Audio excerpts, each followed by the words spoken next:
Alright, this is part 3. We're starting right here. The funnels still swim above the water, but the ship is climbing to the perpendicular. The bridge is under, and most of the foremast, the great stern, rises like a squat leviathan.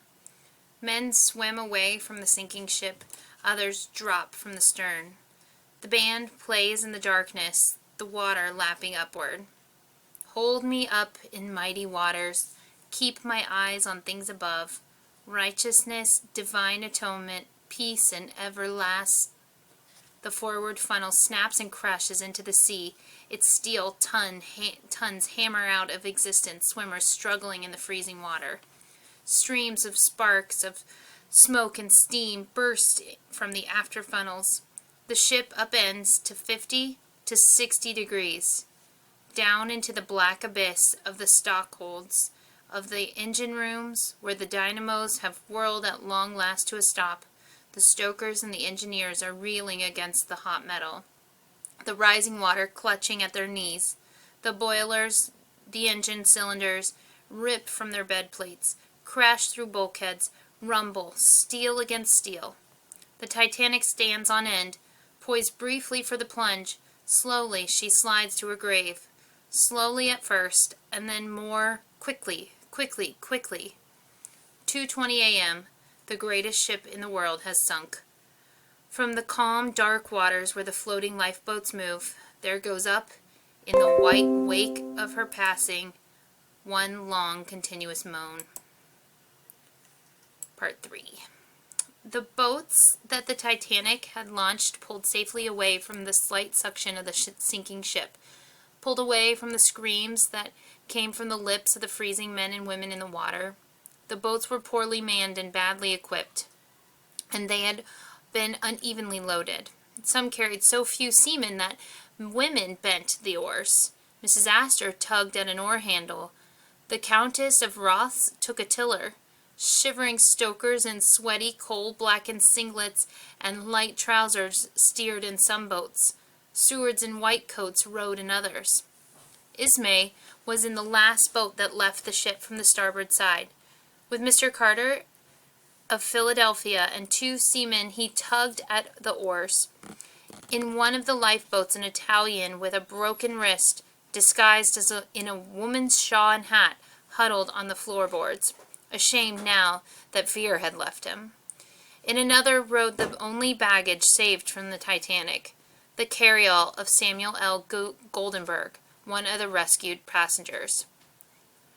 There were only a few boats that were heavily loaded.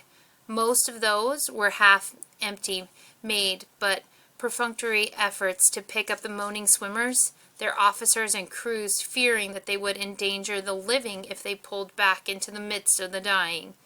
Some boats beat off the freezing victims, fear-crazed men and women struck with oars at the heads of swimmers. One woman drove her fist into the face of a half-dead man as he tried feebly to climb over the gunwale. 2 other women helped him in and staunched the flow of blood from the ring cuts on his face. One of the collapsible boats, which had floated off the top of the officers' quarters when the Titanic sank, was in an icy haven for 30 or 40 men. The boat had capsized as the ship sank. Men swam to it, clung to it, climbing upon its slippery bottom, stood knee-deep in water in the freezing air. Chunks of ice swirled about their legs. Their soaked clothing clutched their bodies in icy folds. Colonel Archibald Gracie was cast up there. Gracie, who had leaped from the stern as the Titanic sank. Young Thayer, who had seen his father die. Light-Toller, who had twice been sucked down with the ship and twice blown to the surface by a belch of air.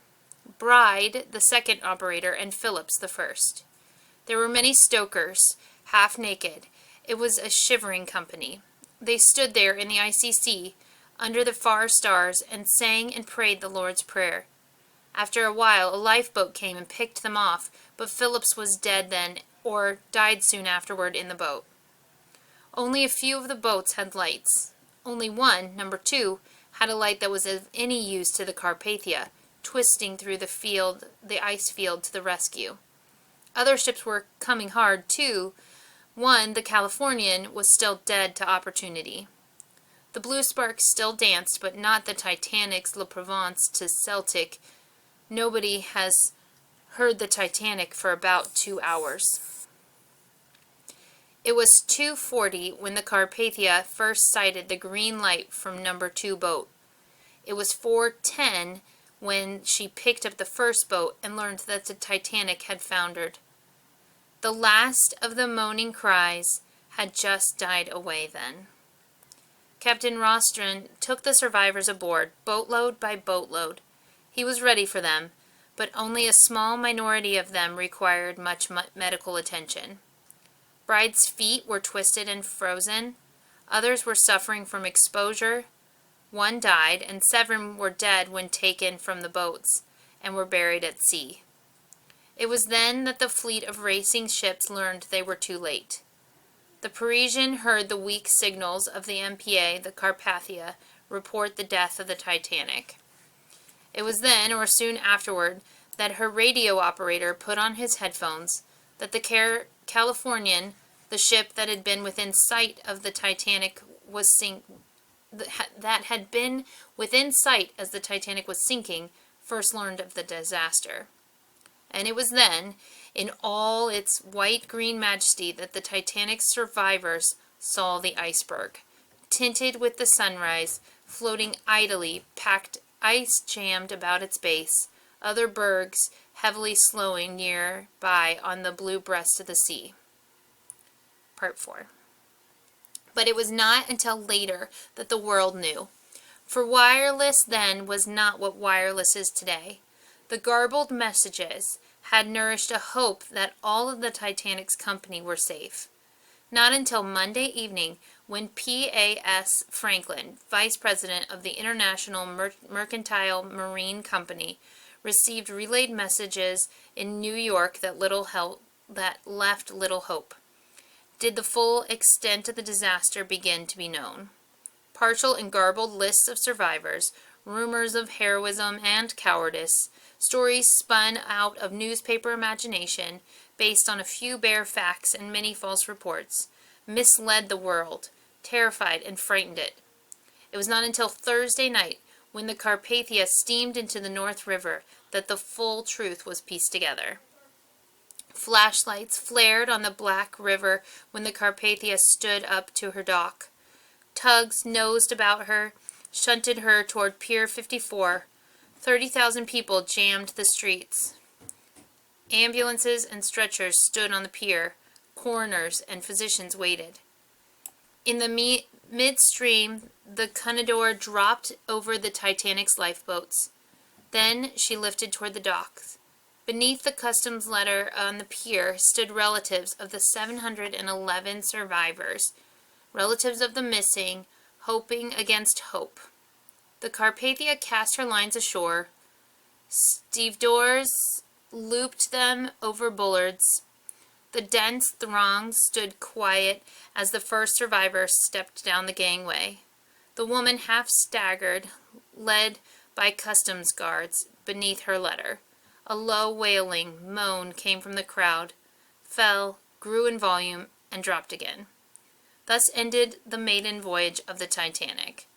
The lifeboats brought to New York by the Carpathia, a few deck chairs and gratings awash in the ice field off the Grand Bank 800 miles from shore, were all that was left of the world's greatest ship. The aftermath of weeping and regret, of recriminations and investigations, dragged on for weeks. Charges and countercharges were hurled about. The White Star Line was bitterly criticized. Ismay was denounced on the floor of the Senate as a coward, but was defended by those who had been with him on the sinking Titanic and by the Board of the Trade Investigation in England. It was not until weeks later, when the hastily convened Senate investigation in the United States and the Board of Trade report in England had been completed, that the whole story was told. The Senate Investigating Committee, under the chairmanship of Senator Smith, who was attacked in both the American and British press as a backwoods politician, brought out numerous pertinent facts, though its proceedings verged at times on the farcical. Senator Smith was ridiculed for his lack of knowledge of the sea when he asked witnesses, "Of what is an iceberg composed?" and "Did any of the passengers take refuge in the watertight compartments?" The senator seemed particularly interested in the marital status of the fleet, the lookout who was saved. The marital status of Fleet, the lookout who was saved. Fleet, puzzled, growled aside, "What questions they're asking me?" The report of Lord Mersey, Wreck Commissioner in the British Board of Trade's investigation, was tersely darning. Like how I did that. The Titanic had carried boats enough for 1,178 persons, only 1/3 of her capacity. Her 16 boats and 4 collapsibles had saved but 711 persons. 400 people had needlessly lost their lives. The boats had been but partly loaded.